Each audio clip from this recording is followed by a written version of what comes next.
dumating na po ang Swarovski Evil Eye. Pwede lagay nyo sa back nyo o lagay sa tabi ng table nyo o kama nyo. Anong ibig sabihin Evil Eye? Maraming nagtatanong. Ang Evil Eye, yun na iinggit sa'yo, galit sa'yo.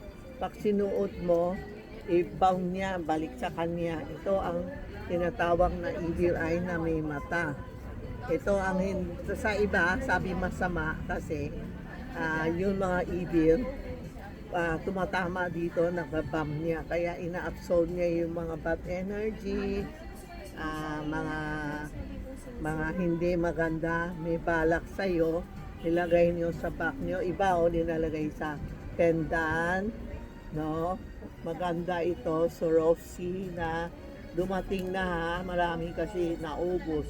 Tapos meron ako bracelet na maraming kulay na Evil Eye. Ito 15 years na sa kamay ko. Tingnan mo. Maganda pa.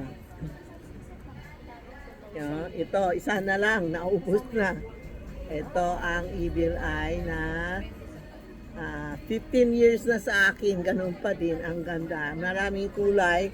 May for peace of mind with Swarovski, with money, powerful, lahat andito. Meron din ako ngayon, yan, yung Evil Eye na with Swarovski, with gold. Pagsuot nyo, tingnan mo. Yan, maganda. Maganda sa kamay.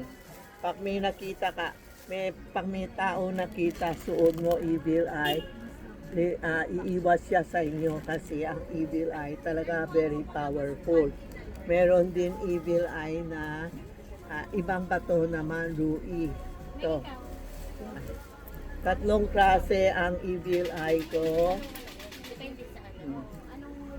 Suot ko ha. Itong Evil Eye, maski na sino pwede ha.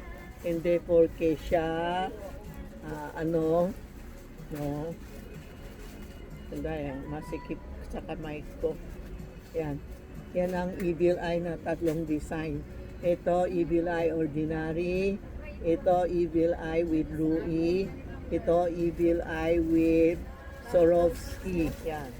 Mga inggit. And ito ang Evil Eye na lalagay sa back. Aber kayo, paki-screenshot para alam natin ha.